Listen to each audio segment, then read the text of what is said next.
Hello, students. Now we will continue our discussion of sets and relation. So, in last class, we have solved 8 questions, and we have to solve, and we have given a some questions for homework point of view. So, we will start with the discussion of question number 9. So, what is question number 9? In question number 9, the first part tells that set A set of a comma b is not subset of bca, which is a wrong statement. क्यों wrong है? क्योंकि BCA का कभी ना कभी ए comma B तो subset होगा ही होगा, है कि नहीं? Next, A comma E is subset of x such that, अच्छा ये जो है अपने पास, ये और ये बस ये फॉर्म चेंज है, एक रोस्टर फॉर्म और एक सेट बिल्डर फॉर्म है। तो इस सेट बिल्डर फॉर्म को सबसे पहले मुझे इस सेट को मुझे लिखना होगा रोस्टर फॉर्म में। X such that x is vowel of English alphabet, मतलब ये क्या लिखा हुआ है? ये लिखा हुआ है ए ई आई ओ एंड यू। तो इस सेट का ये सबसेट है क्या? हाँ, इस सेट का ये सबसेट है, इसीलिए स्टेटमेंट क्या हो जाएगा? ट्रू हो जाएगा। ये बात समझ में आ रही है बात? चलो नेक्स्ट, नेक्स्ट है 1,2,3 इज सबसेट ऑफ 1,3,5। नहीं, बिल्कुल भी गलत। क्यों? क्योंकि मैंने बताया था सबसेट का मतलब है अगर ये इसका सबसेट होगा, इसका मतलब इसका हर एक एलिमेंट इसमें होना चाहिए। सबसेट का मतलब क्या होता है?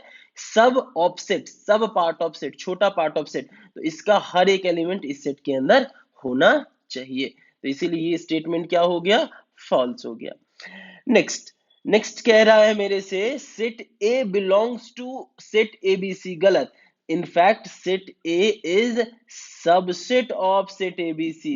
Belongs to symbol use to relate elements and set, तो एलिमेंट तो है नहीं ना, तो इसीलिए ये क्या हो गया? गलत हो गया। ये समझ में आता है अपने को? तो ये क्वेश्चन हमने सॉल्व कर लिया। तो आपको समझ में यहाँ आना चाहिए सबसेट का मतलब हर एक एलिमेंट कंटेन करना होना चाहिए, और बिलोंग्स टू मतलब एलिमेंट्स को रिलेट करने का एक तरीका होता है, बिलोंग्स टू सिंबल। ठीक है। नेक्स्ट क्वेश्चन नंबर 10 आप लोगों के पास है। क्वेश्चन नंबर 10 आप एक बार देख लो, फिर उसके बाद हम लोग क्वेश्चन नंबर 10 स्टार्ट करेंगे।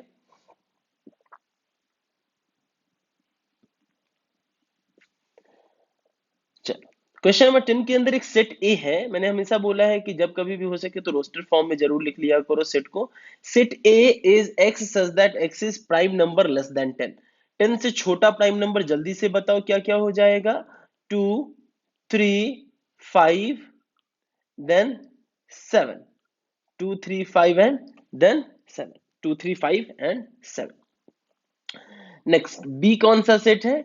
B is X such that X belongs to Z. Z का मतलब होता है, आगे पढ़ेंगे नेक्स्ट चैप्टर के अंदर, इंटीजर। जेड का मतलब क्या होता है? इंटीजर।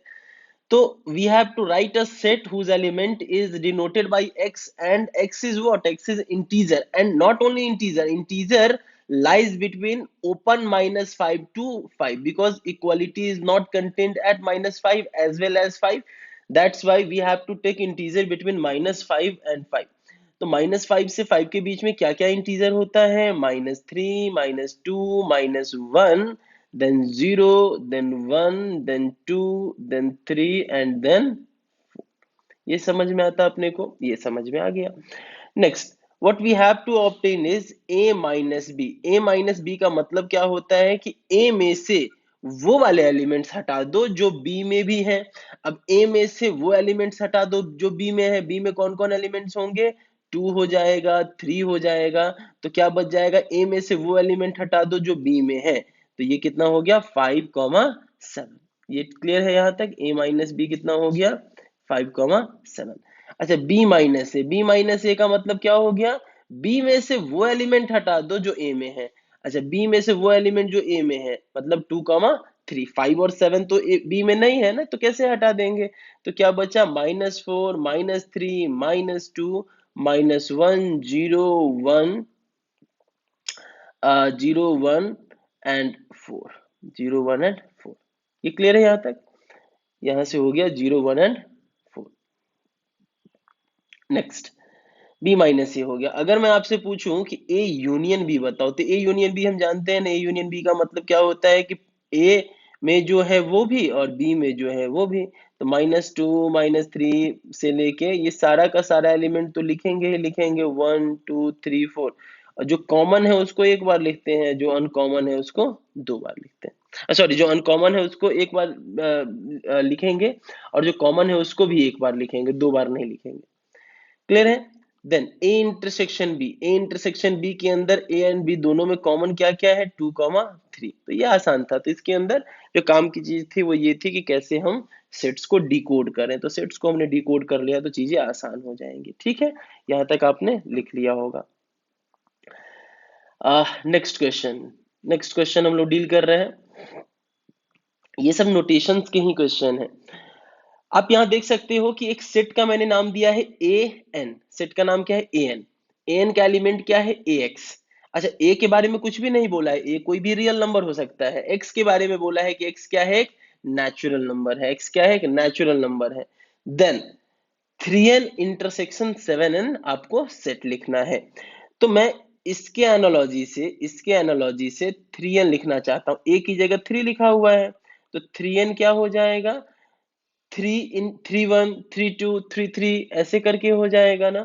तो कितना हो जाएगा, 3 7, सॉरी 3 के बाद 3 3 × 2 कितना हो जाएगा, 6। 3 × 3 इज 9, फिर 12 15 18 21 24 एंड सो ऑन। ठीक है।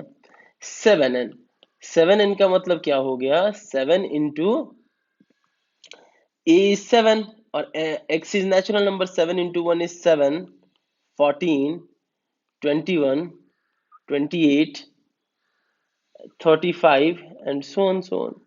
अभी अपने को क्या बोला है, अपने को बोला है उसने 3n intersection 7n। Means 3n और 7n में कॉमन क्या क्या है। तो देखो, सबसे पहली चीज जो कॉमन मुझे मिली वो क्या मिली, 21 मिली, मिली ना। अच्छा, नेक्स्ट क्या कॉमन मिलेगा, एनालॉजी लगाओ, क्या कॉमन मिलेगा। देखो 3 और 7 दोनों के दोनों प्राइम नंबर है ना। तो सबसे पहला कॉमन क्या मिला, इन दोनों का एलसीएम। एलसीएम क्या होता है, 21 होता है, क्योंकि दोनों प्राइम है 21। तो अगला कॉमन क्या मिलेगा, ऑब्वियस सी चीज है, इसका जो मल्टीपल होगा 42 मिलेगा, एंड सो ऑन मिलेगा, 63 मिलेगा। ठीक है ना। तो इसको आप क्या लिख सकते हो, इसको लिख सकते हो ना 21 × 1, फिर 21 × 2, फिर 21 × 3 एंड सो ऑन। और ये क्या लिखा हुआ है, 21n ही तो लिखा हुआ है, 21n। तो इसीलिए आंसर इसका क्या हो जाएगा, 21n इसका आंसर हो जाएगा। ये लिख लो आप, ये अपने को समझ में आना चाहिए। यहाँ तक मेरे हिसाब से सब लोगों को अच्छे से क्लियर होगा, सारी चीजें आप यहाँ से समझ पाओगे। बढ़े आगे फिर, चलो next question number 12। Question number 12 है, if u is a set x belongs to natural number and x less than equals to 8। तो u कैसा सेट हो जाएगा, u जो सेट होगा वो natural number less than equals to 8, means 1 2 3 4 5 6 7 and 8। ठीक है। a is set, a is a set x belongs to natural number का सेट है such that x square lies between 5 से 50। तो खुद से सोचो, स्क्वायर नेचुरल नंबर का स्क्वायर 5 से 50 तक होना चाहिए। तो 1 का स्क्वायर 1, 2 का स्क्वायर 4 नहीं होगा, 2 का स्क्वायर 4, 5 से 50 नहीं है। 3 का स्क्वायर हाँ चलेगा, 4 का स्क्वायर 16 हाँ बिल्कुल चलेगा, 5 का स्क्वायर हाँ चलेगा, 6 का स्क्वायर हाँ चलेगा, 7 का स्क्वायर चलेगा, 8 का स्क्वायर 64 जो कि 50 से बड़ा हो जाता है। तो मेरा तो आंसर क्या है, सेट ए का आंसर तो x ही है ना, सच दैट उसका स्क्वायर लाइज बिटवीन 5 to 50। तो मेरा तो आंसर x होगा, तो x मैंने लिख दिया, क्योंकि आप देख सकते हो इनके हर एक नंबर का square will lies between 5 to 50। Set B का हर एक एलिमेंट नेचुरल नंबर है such that x is prime number less than 10। x क्या है, प्राइम नंबर जो कि 10 से छोटा है। 10 से छोटा प्राइम नंबर क्या होता है, 2 3 5 एंड 7, 2 3 5 एंड 7। ठीक है ना। अभी आपसे बोला क्या है, ये देखो, अभी आपसे बोला है यहाँ पर क्या निकालना है अपने को, मुझे निकालना है A intersection B complement, A intersection B complement. अच्छा, बी कॉम्प्लीमेंट निकालना है। बी कॉम्प्लीमेंट का मतलब क्या होता है, पूरा दुनिया, मतलब यूनिवर्सल सेट में से क्या हटा लो, बी हटा लो। अच्छा, यूनिवर्सल सेट में से बी हटाओ, ये है यूनिवर्सल सेट, उसमें से बी हटा लो, मतलब बी का जो कॉमन पोर्शन है वो हटा लो। क्या क्या कॉमन है, 2 3 5 7, ये सब कॉमन है, तो क्या बच जाएगा, 1 4 8 और 6, यही बचेगा, 1 4 8 6, ये बच गया। बी बी बी कॉम्प्लीमेंट ये हो गया। अभी इसका ए का इंटरसेक्शन लेना है किसके साथ, बी कॉम्प्लीमेंट के साथ, तो ए इंटरसेक्शन बी कॉम्प्लीमेंट, देखो क्या क्या इंटरसेक्शन के अंदर आ रहा है, एक तो 4 आ रहा है, और क्या आ रहा है, एक 6 आ रहा है। अच्छा, इससे बिल्कुल फर्क नहीं पड़ता कि 8 के बाद मैंने 6 लिख दिया, क्योंकि order doesn't play any important role, या we do not have to bother about the order. ठीक है, तो ये हो गया अपने पास ए इंटरसेक्शन बी कॉम्प्लीमेंट, तो ये आपको अच्छे से पता है कि क्या होने वाला था। ठीक है, यहाँ तक ये आप लिख सकते हो इस क्वेश्चन को, ये समझ में आ गया होगा सब लोगों को। नेक्स्ट नेक्स्ट क्वेश्चन ये देखो, we have what we have to prove that, या देखो एक बार, ये ट्राई करो प्रूव करने की। क्या प्रूव करना है, A complement union, A union B intersection B complement, इसकी वैल्यू है ए इंटरसेक्शन बी कॉम्प्लीमेंट, या इसको अगर डी मॉर्गन से लॉ से लिखोगे तो A complement union B complement, इसके बराबर है। ट्राई करो एक बार प्रूव करने की।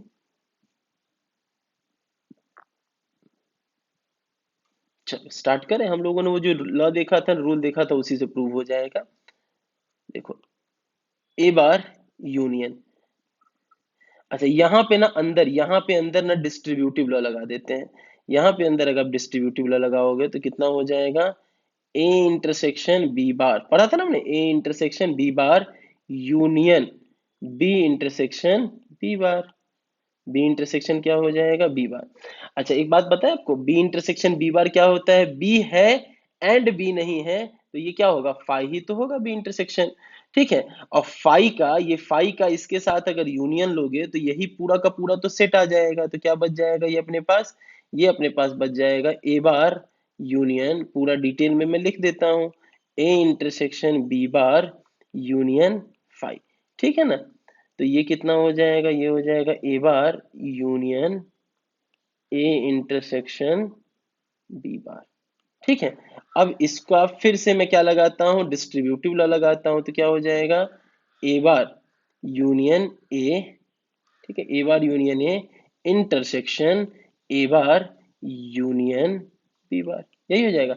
और ए बार यूनियन ए कितना होता है, ए बार यूनियन, ये है ना, ए बार यूनियन ए, ए बार यूनियन ए क्या हो जाता है, पूरा का पूरा यूनिवर्सल सेट, ए नहीं है यूनियन ए है, मतलब पूरा दुनिया है, तो पूरा यूनिवर्सल सेट इंटरसेक्शन क्या आ जाएगा, ए बार यूनियन बी बार, तो ये कितना आ गया, ये आ जाएगा अपने पास ए बार यूनियन बी बार, और ये किसके बराबर होता है, ये होता है A intersection B whole bar के बराबर होता है।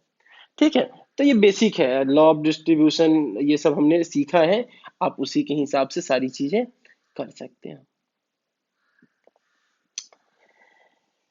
क्लियर है, ये डिस्ट्रीब्यूटिव लॉ की प्रॉपर्टीज को यूज करके हमने इसको कंप्लीट कर लिया। तो बढ़े आगे फिर, यहाँ तक आपने देख लिया होगा, स्क्रीनशॉट लेके आप उसको लिख सकते हो या पॉज करके लिख सकते हो। चलो नेक्स्ट, नेक्स्ट क्वेश्चन है, using Venn diagram you have to prove that A is subset of B implies B complement is subset of A complement. What we have to prove that? We have to prove that A is subset of B implies B complement is subset of A complement. ये आपको prove करना है Venn diagram को use करके, तो जरा जल्दी से प्रूव करो। आपसे क्वेश्चन ने क्या बोला, मान लेता हूं कि मेरे पास एक यूनिवर्सल सेट है, क्वेश्चन ने आपको दिया है कि A is subset of B, तो मान लो ये बी है और ए इसका क्या है, सबसेट, ये क्वेश्चन ने दिया है, ये मैंने क्वेश्चन लिखा है, क्वेश्चन ने बोला है कि A is subset of B, A is subset of B. अच्छा, A is subset of B का मतलब हो गया कि बी के, ए का हर एक एलिमेंट बी के अंदर होना चाहिए, कोई भी एलिमेंट बी के बाहर नहीं होना चाहिए, एक भी एलिमेंट बी के बाहर नहीं होना चाहिए। तो आपको प्रूव करना है कि B complement is also subset of A complement, यही तो प्रूव करना है अपने को।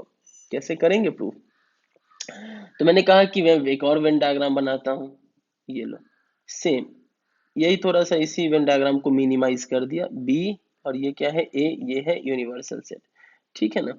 तो मैंने कहा कि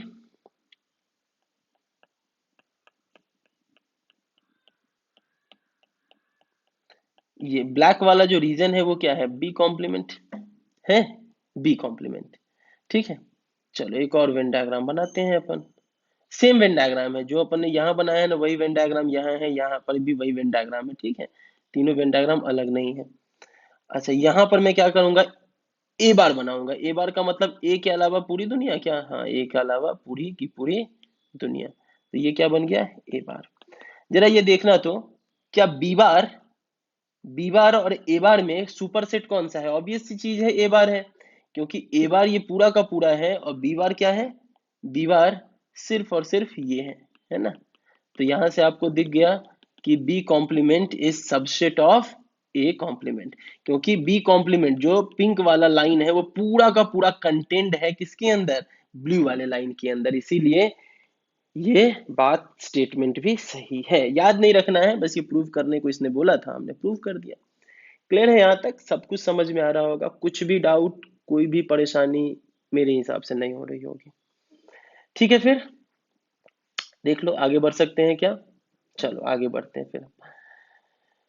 हाँ, ये क्वेश्चन आप ट्राई करके देखो। प्रूव दैट इफ, अपन से बोला गया है कि ए यूनियन बी कितना है, सी, ये क्वेश्चन ने दिया है, and A intersection B five मैंने दिया है, मतलब ये डिसजॉइंट सेट है। इंटरसेक्शन बी फाइव का मतलब डिसजॉइंट सेट है। तो अपने को प्रूव करना है A equals to C minus B, ये प्रूव करना है। ठीक है, ट्राई करो, मैं भी ट्राई करता हूं। मैंने क्या कर दिया कि मैं कोई एक एलिमेंट लेता हूं x बिलोंग्स टू ए। अगर x बिलोंग्स टू ए होगा तो क्या मैं ये कह सकता हूं कि x also belongs to A union B, क्यों, क्योंकि ए यूनियन बी में ए भी आएगा बी भी आएगा, और उन दोनों में जो भी कॉमन आएगा वो भी आएगा। ठीक है, और ए यूनियन बी क्या दिया हुआ है, सी दिया हुआ है ना, इसका मतलब हो गया कि x बिलोंग्स टू सी। क्यों ऐसा बोल दिया मैंने, क्योंकि आपको क्वेश्चन के अंदर दिया गया है कि ए यूनियन बी किसके बराबर है, सी के बराबर है ना। क्वेश्चन ने क्या बोला है, ए इंटरसेक्शन बी क्या है, फाई है। अगर ए इंटरसेक्शन बी फाई है, इसका मतलब हो गया कि x does not belongs to B. उसने बोला है कि ए इंटरसेक्शन बी फाई है, मतलब ये हुआ कि ये ए है और ये बी है, तो इन दोनों में कुछ भी कॉमन नहीं है, और x अगर यहाँ का एलिमेंट है तो निश्चित रूप से यहाँ का तो नहीं होगा, तो x does not belongs to B. ये ठीक है, x does not belongs to B. क्यों ऐसा मैंने बोला, क्योंकि आपने क्वेश्चन में ऑलरेडी अज्यूम क्या किया है कि x बिलोंग्स टू ए। तो मैं यहां से कह सकता हूं, इसका मतलब क्या हुआ कि x belongs to c minus B. x belongs to C minus B, क्यों, क्योंकि a यूनियन b इन दोनों का कॉम्बिनेशन क्या था, c था, और C में से अगर B को हटा लो तो क्या बचेगा, A ही तो बचेगा, और A में ही तो X क्या है। इसका मतलब X कहाँ पे लाई करेगा, C minus B. C minus B का मतलब क्या है, A ही तो है।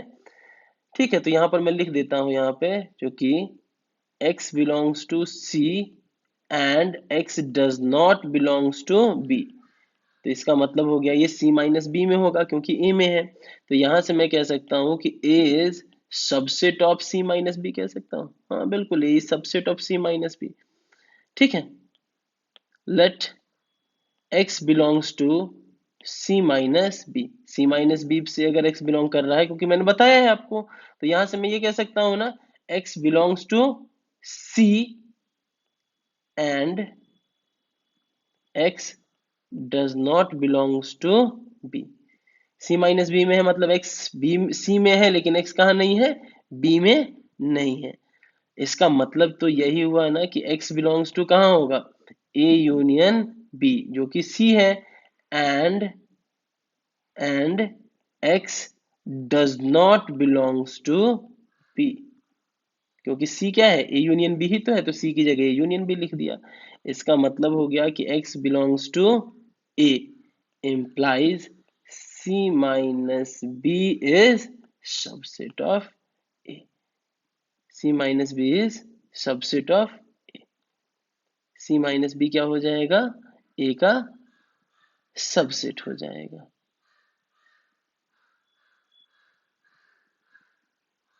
तो ए किसके बराबर हो जाएगा, सी माइनस बी के बराबर। और वो दिख भी रहा था, ए सी माइनस बी ही तो होगा, क्यों, क्योंकि सर डिसजॉइंट सेट है ना।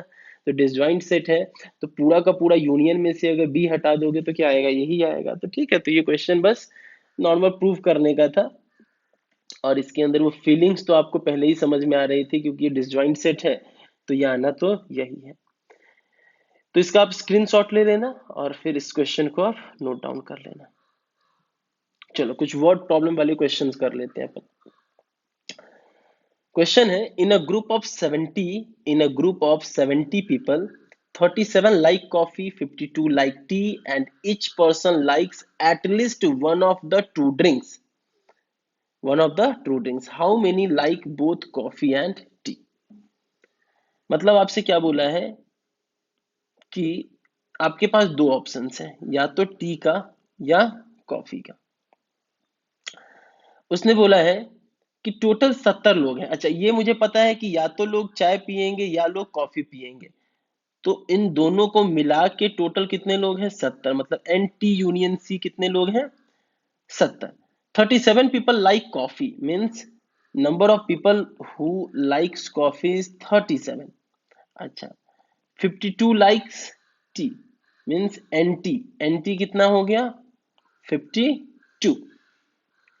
And each person likes at least one of the drinks, इसीलिए तो मैंने कहा कि कोई भी यूनिवर्सल सेट अलग से नहीं होगा, ए यूनियन बी ही, टी यूनियन सी ही यूनिवर्सल सेट होगा। तो आपसे पूछा गया है कि how many like both tea and coffee, मतलब आपसे ये वाला पोर्शन पूछा गया है। मतलब आपसे क्या पूछा गया है, एन टी इंटरसेक्शन सी पूछा गया है। तो फॉर्मूला लगा देते हैं, एन टी यूनियन सी कितना हो जाएगा, एन टी यूनियन सी होगा N T plus N C minus N T intersection C, कितना हो जाएगा, 52 plus 37 minus N T intersection C, and जो उसकी 70 है। तो यहाँ से एन टी इंटरसेक्शन सी की वैल्यू कितनी आ जाएगी, ये कितना हो जाएगा, ये हो जाएगा 89 minus of 70 which is equals to 19। ठीक है, तो ये डायरेक्ट क्वेश्चन था और ये आसान क्वेश्चन था, तो ये आप यहाँ से कर सकते हो।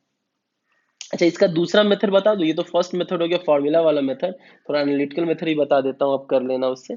इसको मैं इसको इरेज कर रहा हूँ, बस इसको इरेज कर रहा हूँ। देखो, आपसे बोला गया है कि इन दोनों को मिला के 70 होना है, इन दोनों को मिला के 70 होना है। चाय कितने लोग पीते हैं, 52। मतलब ये वाला पोर्शन और ये वाला पोर्शन मिला के 52 होना है। तो अगर मैं इसको x लेता हूं तो ये कितना हो जाएगा, 52 माइनस एक्स हो जाएगा। और कॉफी कितने लोग पीते हैं, 37। मतलब ये वाला 37, तो ये कितना होगा, 37 माइनस एक्स हो जाएगा। और क्वेश्चन ने बोला है कि पूरा 70 है, means 52 minus x plus x plus 37 minus x, इसकी वैल्यू कितनी है, 70। तो यहाँ से क्या निकल जाएगा, x निकल जाएगा। ठीक है, तो आप ऐसे भी कर सकते हो। ठीक है, तो वो तो आपकी अंडरस्टैंडिंग अच्छी हो जाएगी चैप्टर को लेके, तो आप खुद ही कर पाओगे, इसमें कोई बहुत बड़ी चीज नहीं है। क्लियर है यहाँ तक, इसमें कोई भी डाउट नहीं होना चाहिए। तो आपने ये देख लिया होगा। चलो नेक्स्ट क्वेश्चन देखते हैं। नेक्स्ट है, the members of a group of 400 people, the members of a group of 400 people speak either Hindi or English or both, या तो हिंदी बोलते हैं या इंग्लिश बोलते हैं या दोनों बोलते हैं। If 270 speaks Hindi only, 270 लोग सिर्फ हिंदी बोलते हैं, and 50 people speaks Hindi and English both, 50 speaks both Hindi and English, then how many of them speaks English only? सिर्फ इंग्लिश बोलने वाले लोग अपने को चाहिए। ठीक है, 400 लोग हैं जो कि या तो हिंदी बोलते हैं या इंग्लिश बोलते हैं। मतलब कि आपके पास जो यूनिवर्सल सेट है उसके अंदर या तो हिंदी है या तो इंग्लिश है, उसके अलावा कुछ भी नहीं है। तो अगर मैं बताऊं आपको तो एन इंग्लिश यूनियन हिंदी ये कितने हैं, 400। अच्छा, एन हिंदी ओनली और एन इंग्लिश ओनली और एन इंग्लिश इंटरसेक्शन हिंदी, यही ना। तो क्वेश्चन ने जो बोला है कि 270 लोग स्पीक्स हिंदी ओनली, यही बोला है ना, 270 लोग स्पीक्स हिंदी ओनली, ये 270 बोल रहा है। ये तो निकालना है अपने को, ये तो क्वेश्चन ही है। अच्छा, उसने बोला कि 50 लोग हैं जो दोनों बोलते हैं, 50 लोग हैं जो दोनों बोलते हैं, ठीक है। तो जरा देखो, एक रीजन ये है, एक रीजन ये है, और एक रीजन ये है। तो ये वाला कौन सा रीजन है? ये वाला जो रीजन है, ये रीजन है हिंदी ओनली। इस रीजन के अंदर जो भी चीज आएंगी सिर्फ हिंदी ओनली होगा, सिर्फ जो वो लोग होंगे जो सिर्फ हिंदी बोलते हैं। इस रीजन के अंदर वो लोग होंगे जो सिर्फ इंग्लिश बोलते हैं, और इसके अंदर क्या हो जाएगा, हिंदी एंड इंग्लिश दोनों बोलने वाले लोग होंगे। तो अगर आप देखना चाहो तो आप ये देख सकते हो कि इसके अंदर 270 लोग हैं, ठीक है, इसके अंदर 50 लोग हैं, और टोटल मिला के कितने लोग हैं, 400। तो 270 और 50 ये कितना हो गया, 320। तो इधर कितने होंगे, 80। तो इसीलिए सिर्फ इंग्लिश बोलने वाले लोग कितने होंगे, 80 लोग होंगे। तो यहां से आप निकाल सकते हो। या सिर्फ इंग्लिश बोलने वाले लोग, इंग्लिश ओनली वाले लोग कितने होंगे, सिर्फ इंग्लिश बोलने वाले लोग इतने ही सारे तो होंगे। और ये क्या होगा, any minus N, N E intersection H, ये हो जाएगा। तो ये पता है मुझे, ये मुझे निकालना है। तो ये निकालने का तरीका क्या है, ये निकालने का बहुत अच्छा तरीका है। ई यूनियन एच क्या होगा, N E plus N H minus N E intersection H. इसमें ये पता है, ये पता है, ये पता है, तो ये निकल जाएगा, ठीक है। तो आपको जो अच्छा लगे, आपको जो भी मेथड अच्छा लगे, आप उस मेथड को ट्राई कर लेना। इसलिए मैंने दोनों मेथड बता दिया। तो आप देख लेना, आप अपने हिसाब से आपको जो अच्छा लगे, जो भी मेथड आपको लगे, जिसमें भी आप कंफर्टेबल हो, आप उस मेथड को ट्राई कर लेना। क्लियर है? ये सारे क्वेश्चंस मेरे हिसाब से आपको अच्छे से क्लियर हो रहे होंगे। बढ़े आगे फिर। चल, नेक्स्ट क्वेश्चन। नेक्स्ट क्वेश्चन है कि a college awarded 38 medals in football, 15 medals in basketball, 20 medals in cricket. मतलब तीन यहाँ पे सेट्स हैं अपने पास, एक football, cricket and basketball. If these medals went to a total 58 men and only 3 men got medals in all the 3 sports, ये सारे के सारे मेडल 58 लोगों में चले गए हैं, मतलब इनके अलावा और कोई चीज नहीं बचा है। और तीन ही लोग ऐसे हैं जिनको तीनों स्पोर्ट्स के अंदर मेडल मिले हैं। Then how many received medal in exactly 2 of the 3 sports. Exactly 2 sports में कितने लोगों को मेडल मिला है, उसके बारे में अपने को बात करना है। तो चलो इसका देखते हैं मेथड।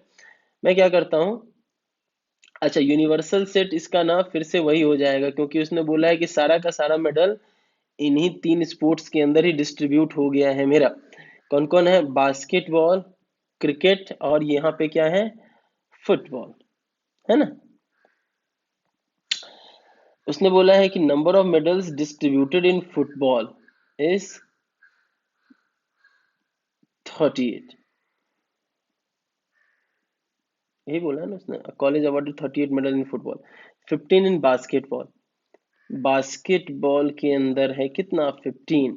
और number of medals in cricket कितना हो गया, 20। और इसने बोला है कि F union B union C, क्योंकि इसके अलावा बोला है कि कुछ भी नहीं है, 58 लोगों में मेडल्स बटे हैं।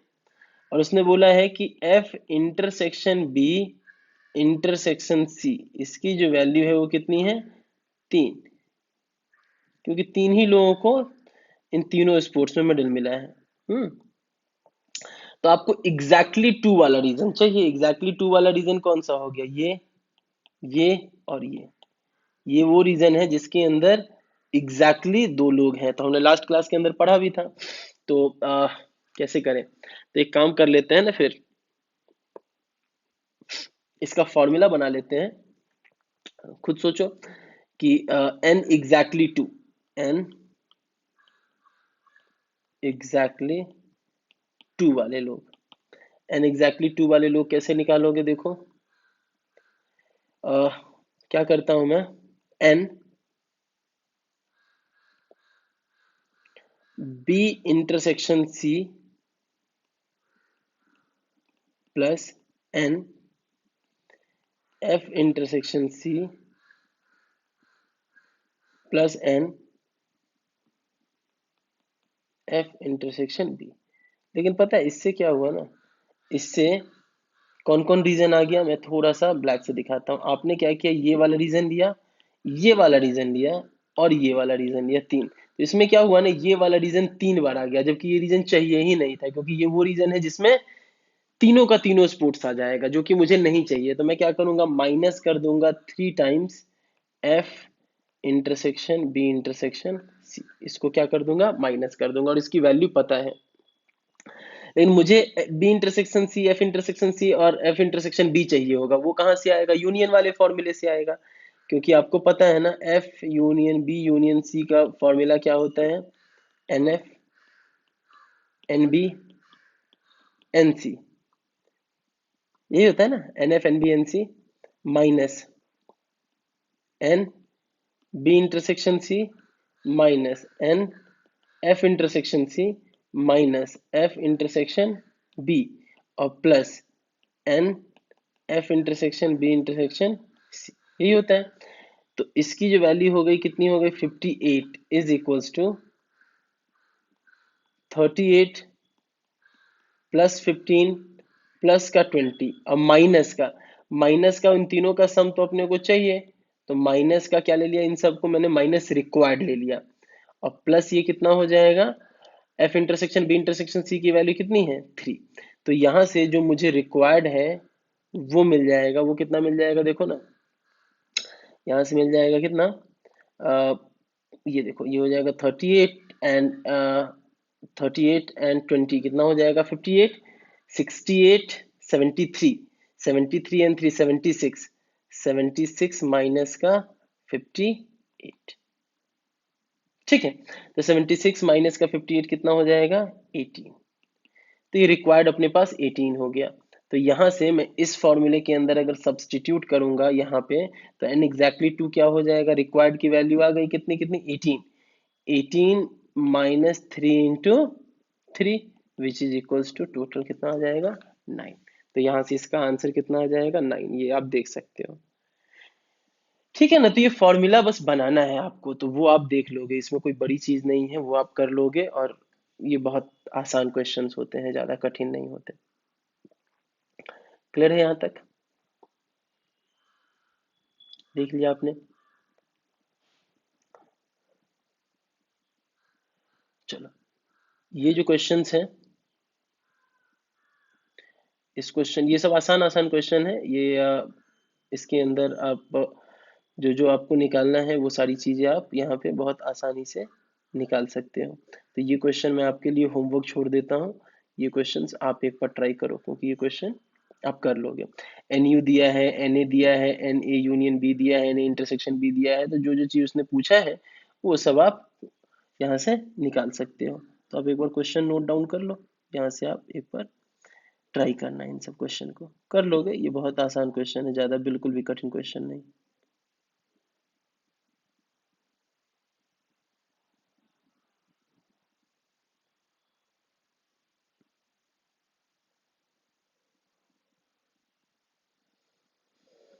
बढ़िया, आगे फिर।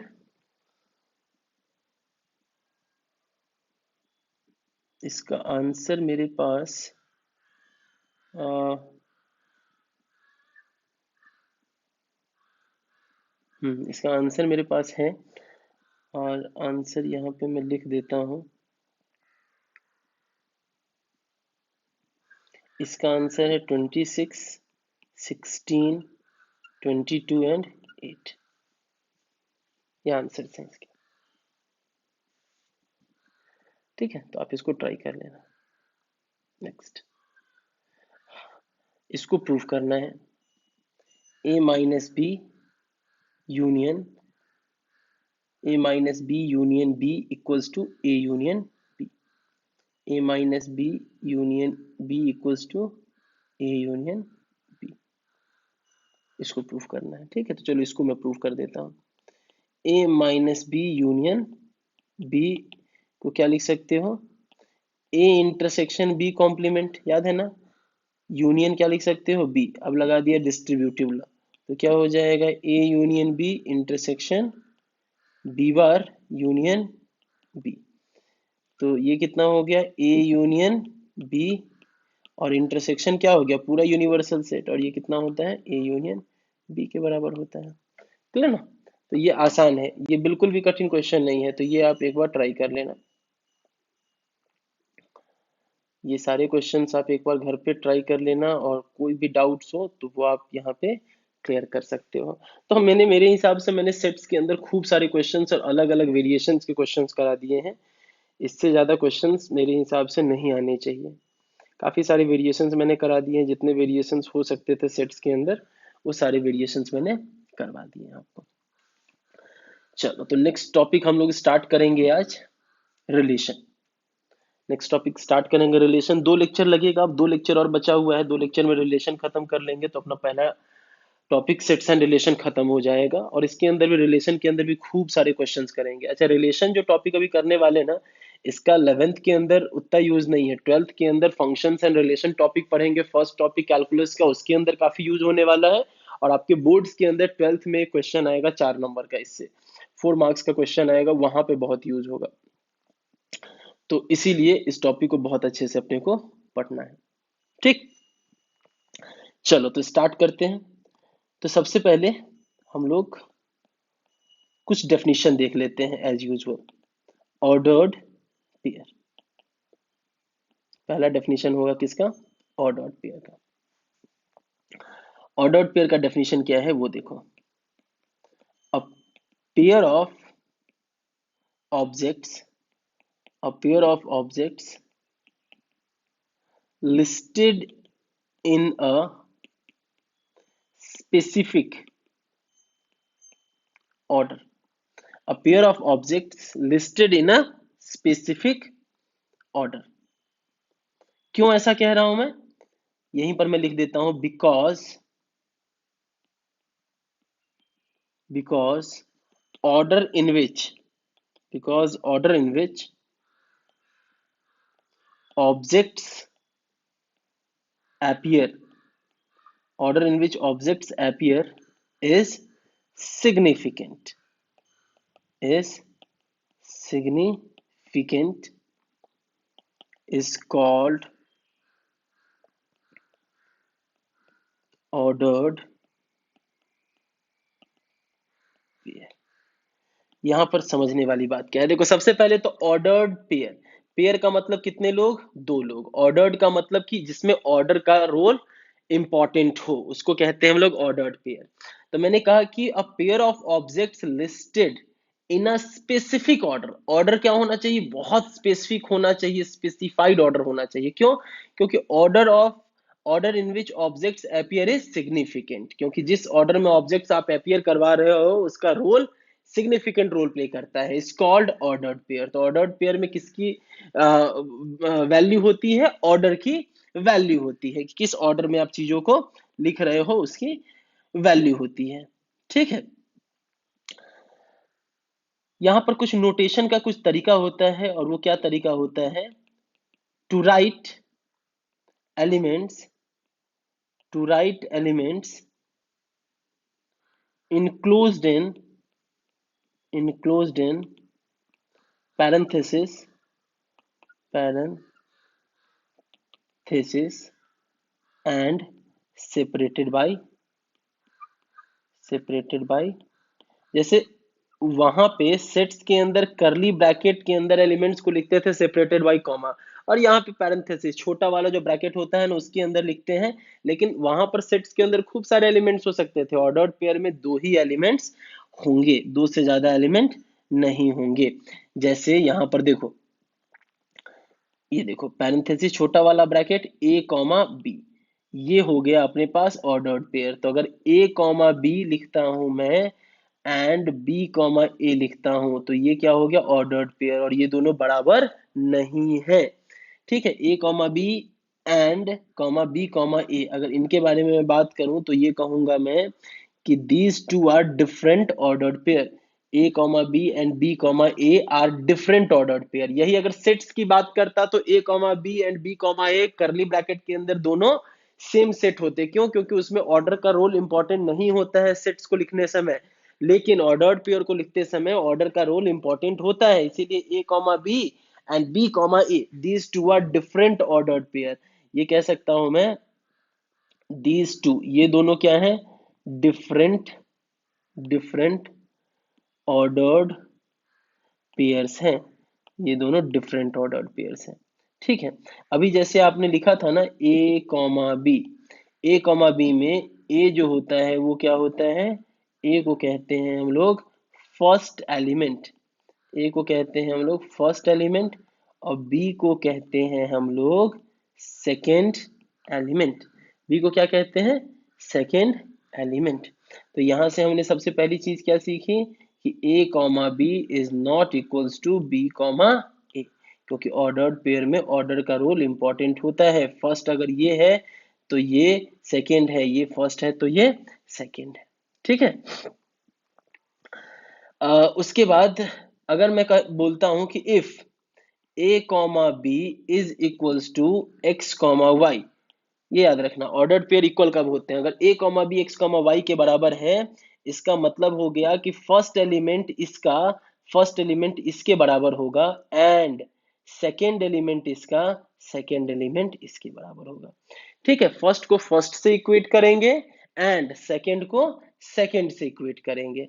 ठीक है ना, क्यों, क्योंकि ऑर्डर का रोल इंपॉर्टेंट होता है, सेट्स के अंदर इंपॉर्टेंट नहीं था, यहाँ पे ऑर्डर का रोल इंपॉर्टेंट होता है। आपसे मैं पूछ रहा हूँ कि what is the value of x, x की वैल्यू निकालनी है, तो आप क्या कहोगे, ये अगर ऑर्डर्ड पेयर है तो एक्स स्क्वायर की वैल्यू 1 होगी एंड एक्स प्लस 3 की वैल्यू 4। एंड और का मतलब मैंने बता रखा है ऑलरेडी इस चैप्टर के अंदर, जिसको हम बहुत अच्छे से ध्यान रखेंगे, तो दोनों में एंड लगेगा। एक्स स्क्वायर 1 का मतलब क्या हो गया, x is plus minus 1 and x is 1, और दोनों में कॉमन क्या है, x इक्वल्स टू 1, तो इसीलिए मेरा आंसर क्या हो जाएगा, x की वैल्यू 1 हो जाएगी वैल्यू।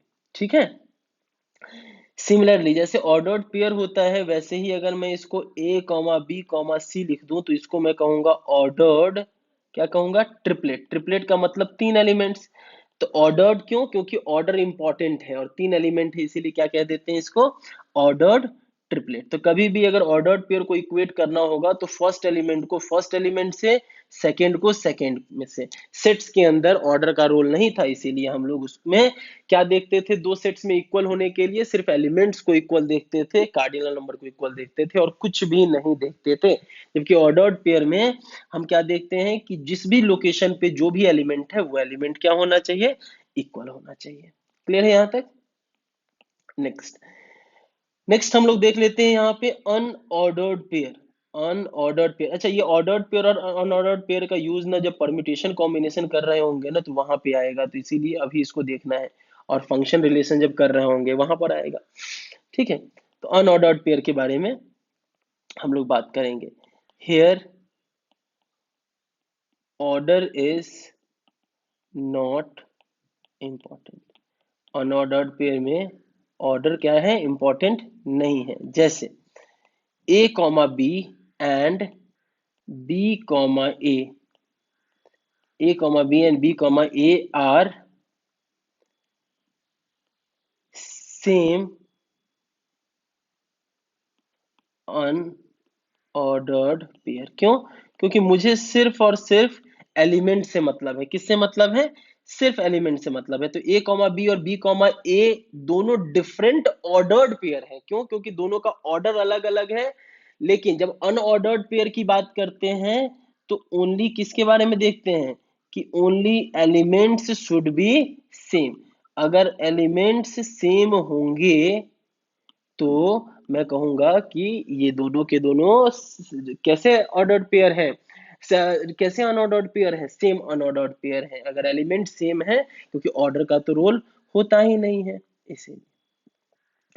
तो अगर मैं यहां से कहूं 1,2 एंड 2,1, ये कितने ऑर्डर्ड पेयर हैं, तो ये दो ऑर्डर्ड पेयर हैं। दो ऑर्डर्ड पेयर है, क्यों, क्योंकि दोनों में ऑर्डर अलग अलग है, तो इसलिए दो ऑर्डर्ड पेयर है। कितने अनऑर्डर्ड पेयर है, एक अनऑर्डर्ड पेयर है, क्योंकि अनऑर्डर्ड पेयर में तो मुझे एलिमेंट देखना होता है और एलिमेंट तो दोनों में सेम है, तो इसलिए एक अनऑर्डर्ड पेयर है और दो ऑर्डर्ड पेयर है। क्लियर है यहाँ तक? मेरे हिसाब से यहाँ तक सब लोगों को अच्छे से समझ में आ रहा होगा। तो ऑर्डर्ड पेयर समझ में आ गया कि जहां पर ऑर्डर इंपॉर्टेंट रोल प्ले करता है। अनऑर्डर्ड पेयर का मतलब जहां पे ऑर्डर इंपॉर्टेंट रोल प्ले नहीं करता है। नेक्स्ट नेक्स्ट है कार्टीजियन कार्टीशियन प्रोडक्ट। अच्छा, ये फंक्शन और रिलेशन चैप्टर जो पढ़ेंगे ना फिर से 12th के अंदर, वहां पर ये काफी काम आएगा, तो वहां मैं दोबारा नहीं बता रहा, यहाँ पे ही आपको समझना पड़ेगा अच्छे से, वहां काफी यूज होगा। कार्टेशियन प्रोडक्ट का मतलब क्या होता है? तो कार्टेशियन प्रोडक्ट दो सेट्स के बीच में होता है, तो यहाँ पे मैं लिखूंगा Cartesian product of two sets capital A and capital B is a set containing the ordered pairs A comma B such that A belongs to set A and B belongs to set B। अब इसके बारे में detail में देखेंगे, आप definition देखो पहले। It is denoted bye Cartesian product को ऐसे दिखाते हैं ए क्रॉस बी। क्या पढ़ेंगे इसको? इसको ए क्रॉस बी पढ़ेंगे, या इसको लिखेंगे, इसको कैसे रीड करेंगे? Read as Cartesian product of set A to set B. इसमें याद रखना ए क्रॉस बी अगर आपने लिखा है तो इसमें फर्स्ट वाला जो एलिमेंट होगा वो कहां से होगा? फ्रॉम सेट ए होगा, एंड सेकेंड वाला जो एलिमेंट होगा वो कहां से होगा? फ्रॉम सेट बी होगा। समझो, मैंने कहा कि दो सेट लिया आपने, एक सेट ए लिया और एक सेट क्या लिया? बी लिया, दो सेट लिया। तो मैंने कहा कि उन दोनों सेट को यूज करके मैंने एक टर्मिनोलॉजी डिफाइन किया, कार्टेशियन प्रोडक्ट। तो Cartesian product of two sets A and B is a set containing the ordered pair A comma B where A comes from A and B comes from B.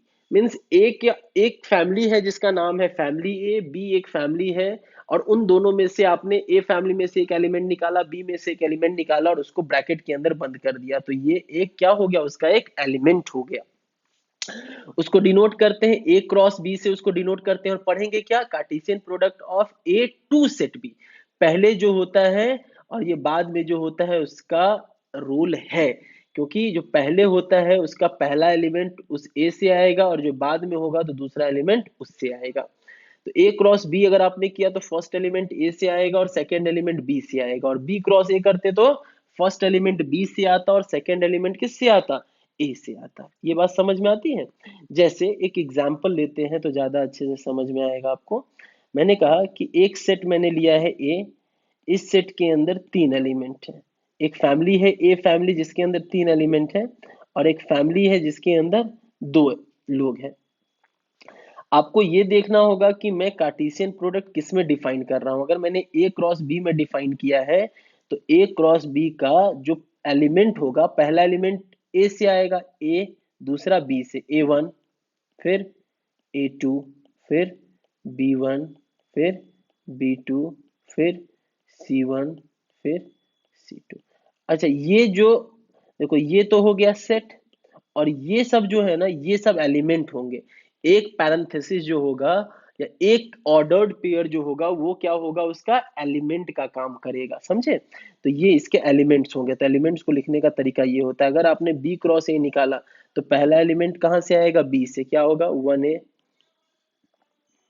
1B, 1C, फिर 2A, 2B। अच्छा, यहाँ पे ये चीज मत समझना कि sir आपने 1A फिर 2A फिर 1B फिर 2B और 1C और 2C क्यों नहीं लिखा। आपके ऊपर है, क्योंकि देखो जब हम सेट की बात करते हैं तो सेट में पहले मैंने इसको लिखा और बाद में इसको लिखा, या पहले इसको लिखा और बाद में इसको लिखा, फर्क नहीं पड़ता, क्योंकि सेट में ऑर्डर से कोई मतलब नहीं होता है, सिर्फ ऑर्डर्ड पेयर में ऑर्डर से मतलब होता है। तो ये कार्टेशियन प्रोडक्ट का एलिमेंट क्या होगा? ऑर्डर्ड पेयर इस कार्टेशियन प्रोडक्ट का एलिमेंट हो जाएगा। ठीक है, अगर ए क्रॉस बी किया है तो पहला एलिमेंट कहां से आएगा? सेट ए से, और बाद वाला एलिमेंट सेट बी से। बी क्रॉस ए किया है तो पहला सेट बी से और दूसरा सेट ए से। ठीक है, अगर मैंने कहा यहाँ पे कि अगर आपको कभी भी नोट, कुछ नोट कर लेते हैं, ऐसा करते कुछ नोट कर लेते हैं। नोट नंबर 1, देखो A cross B is not equals to B cross, A cross B और बी क्रॉस ए दोनों बराबर नहीं होता है, हमेशा बराबर नहीं होता है। अनटिल ए, हाँ बराबर कब हो जाएगा, जब ए और बी दोनों के दोनों बराबर हो जाएंगे। Until A and B are equal, A और बी दोनों इक्वल हो जाएंगे तब ए क्रॉस बी और बी क्रॉस ए बराबर हो जाएगा। क्यों बराबर नहीं होता, क्योंकि ए क्रॉस बी और बी क्रॉस ए में, ए क्रॉस बी में पहला एलिमेंट ए से, दूसरा बी से, और बी क्रॉस ए में पहला बी से, दूसरा ए से। तो दोनों, एक जगह ए बी सी लिखा है, एक जगह 1 2 3 लिखा है, तो दोनों अलग अलग हो गए ना। हाँ, दोनों के दोनों सेट्स ही बराबर हो जाएंगे, तब तो बात ही अलग है। ये नोट नंबर 1 था। नोट नंबर 2, अगर मैंने ऑर्डर ट्रिपलेट निकालना चाहूँ तो 3 सेट्स का क्रॉस करना होगा, तो इसका जो एलिमेंट होगा वो कैसा होगा, A comma B comma C type, such that A कहां से होगा, A belongs to A and B belongs to B and C belongs to C. ठीक है, करली ब्रैकेट क्लोज, और इसको कहेंगे इज कॉल्ड ऑर्डर्ड ट्रिपलेट। इसको क्या कहेंगे, ऑर्डर्ड ट्रिपलेट कहेंगे हम लोग। इसको क्या कह देंगे हम लोग, ऑर्डर्ड ट्रिपलेट कह देंगे। तो मेरे हिसाब से यहाँ तक सब लोगों को एकदम अच्छे से समझ में आ रहा होगा। तो ये हमने अभी ऑर्डर्ड पेयर और अनऑर्डर्ड पेयर के बारे में बात की है। तो एक बार रिकैप कर लेते हैं। तो हमने ऑर्डर्ड पेयर और अनऑर्डर्ड पेयर के बारे में मैंने बोला, सेट्स के अंदर ऑर्डर का कोई रोल इंपॉर्टेंट नहीं होता है, करली ब्रैकेट के अंदर सारे एलिमेंट्स कॉमा से सेपरेट करके लिखते थे। ऑर्डर्ड पेयर के अंदर हम पैरेंथेसिस, ये छोटा वाला जो ब्रैकेट है उसके अंदर दो एलिमेंट्स को लिखते हैं जिसके अंदर ऑर्डर का रोल इंपॉर्टेंट होता है। जब Cartesian product A cross B करते हैं तो ए क्रॉस बी का जो एलिमेंट होगा वो पैरेंथेसिस के अंदर ए कॉमा बी होगा, where A comes from set A and B comes from set B. तो वो एक अपने आप में एक एलिमेंट होगा और उसको आपको सेट करली ब्रैकेट के अंदर लिखना होगा, जो कि मैंने यहाँ पर लिखा है, करली ब्रैकेट के अंदर लिखा है ना, करली ब्रैकेट के अंदर। तो ये सेट है। तो ए क्रॉस बी क्या कहते हैं कि ए क्रॉस बी का मतलब क्या होता है कि दो फैमिली था, एक फैमिली ए नाम के आदमी का फैमिली था और बी नाम के आदमी का फैमिली था। हर एक के बीच में मैंने क्या किया है, यहां से एक एलिमेंट ए से लिया और एक एलिमेंट कहां से लिया, बी से लिया, और दोनों को मिलाया, मिला के मैं देखना चाहता हूं कि क्या क्या पॉसिबिलिटीज हो सकती हैं। तो जितनी भी पॉसिबिलिटीज थी उन सारी पॉसिबिलिटीज को नोट डाउन किया, तो उसी को कहते हैं कार्टेशियन प्रोडक्ट। क्लियर है यहाँ तक? तो ये चीज आपको समझ में आनी चाहिए। तो यहाँ पर मैं यहीं पे इस लेक्चर को खत्म करूंगा। नेक्स्ट क्लास के अंदर हम लोग रिलेशन स्टार्ट करेंगे और होप नेक्स्ट क्लास के अंदर अपना लास्ट लेक्चर होगा सेट्स एंड रिलेशन का, और उसके अंदर हम लोग कोशिश करेंगे कि सारा कवर हो जाए और जितने भी क्वेश्चंस हो सके वो सारे क्वेश्चंस भी हम कवर करने की कोशिश करेंगे। तो होप आपको अच्छे से समझ में आया होगा और सारी चीजें आपने नोट डाउन की होंगी। कोई भी प्रॉब्लम हो तो आप कमेंट करके मेरे से पूछ सकते हो, मैं कोशिश करूंगा कि उसका हर एक कमेंट का मैं आंसर दूं। और कोई भी सजेशन हो उस सजेशन को भी आप मुझे बता सकते हो कमेंट करके। चलो तब तक के लिए थैंक यू सो मच।